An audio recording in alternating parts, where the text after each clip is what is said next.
Hi friends, how are you all? I hope you all are good. My name is Sanju and welcome to my channel English with Sanju. And like the previous days, I'll continue the reading of A Room of One's Own by Virginia Woolf. We are at page 12. Okay, so let's begin. Lands were granted, tithes were paid, and when the age of faith was over and the age of reason had come, still the flow of gold and silver went on. Fellowships were fellowships were founded, lectureships endowed. Only the gold and silver flowed now, not from the coffers of the king, but from the chests of merchants and manufacturers, from the purses of men who had made, say, a fortune from industry and returned in their wills a bounteous share of it to endow more chairs, more lectureships, more fellowships in the university where they had learned their craft.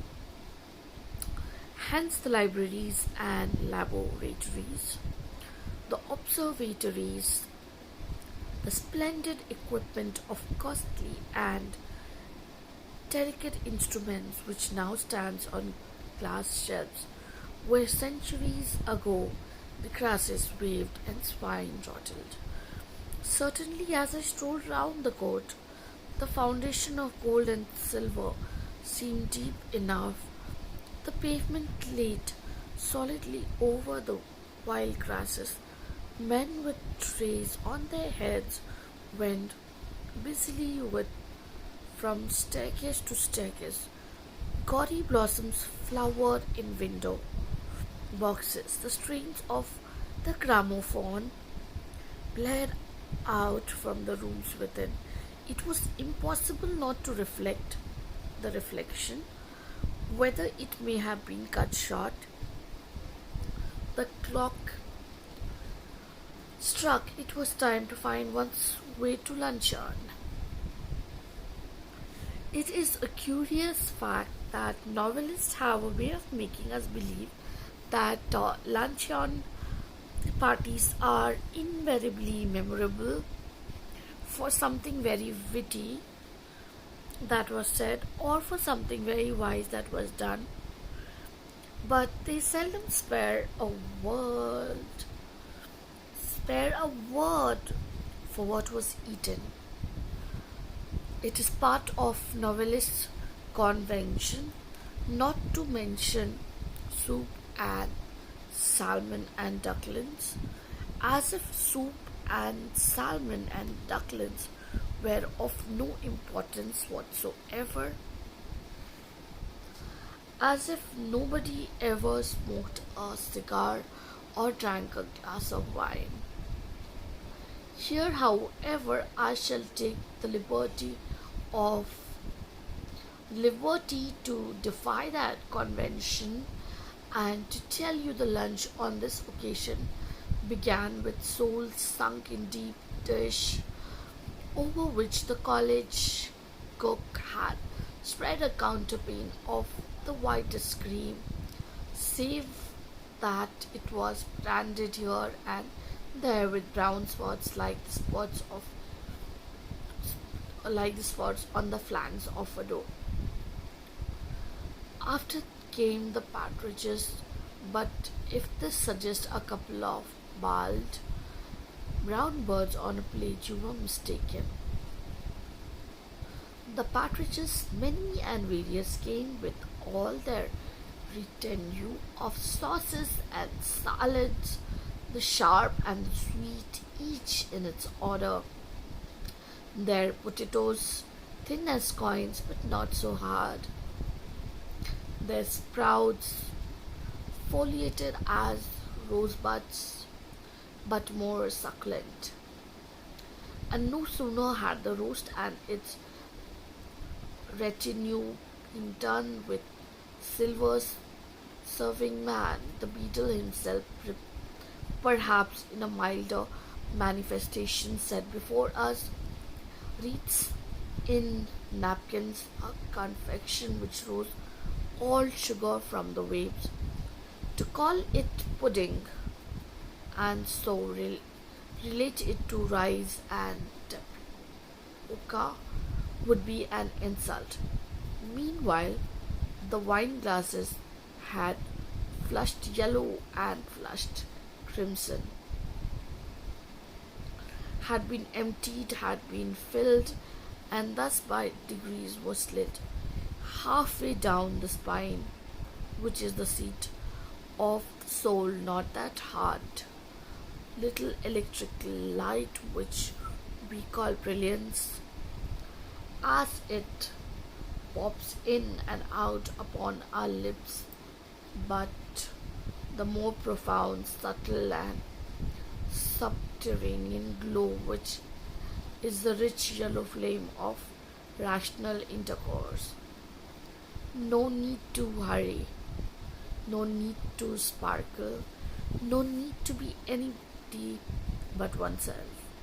We are all going to heaven, and Van Dyck is of the company. In other hands, in other words, how good life seemed,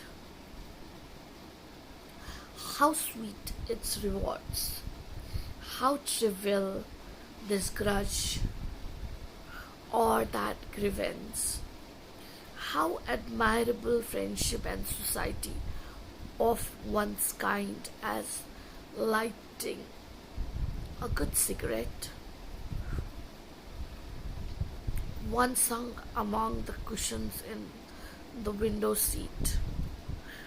If by good luck there had been an ashtray handy, if one had not knocked the ash out of the window in default, if things had been a little different from what they were, one would have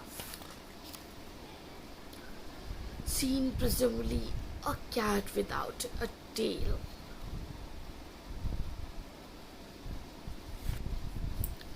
Okay, was the I'll read out something that seems like a rhyme.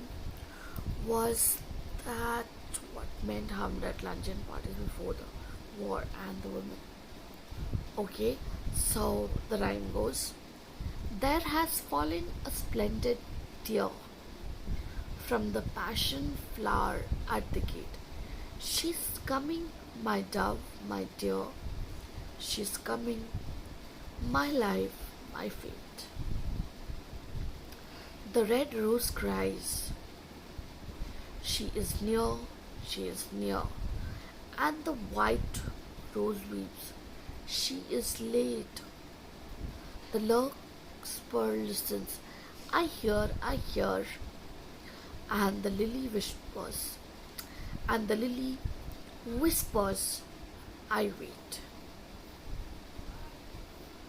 Okay, was that what men hummed at luncheon parties before the war and the women? Okay. My heart is like a singing bird whose nest is in watered shoot. My heart is like an apple tree whose are pent with thick set fruit.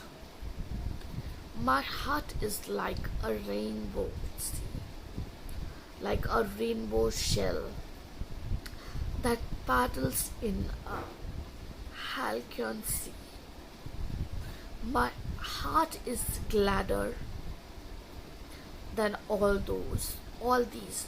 My heart is gladder than all these because my love is come to me. I hope the video was useful for you, and when you listen to it you understand the context of this essay. So these rhymes will be reread tomorrow because there's one page before that, which is page 14, and only half of page 15 is left. So please hit the like button, then comment for suggestions and feedback, share it with every person you know, subscribe and ask all your friends to subscribe. And when you subscribe, hit the bell icon so that you get all notifications from my channel. Till then, it's bye from me, Sanju. Take good care of yourself, your family. Don't forget your friends. Bye bye till the next video.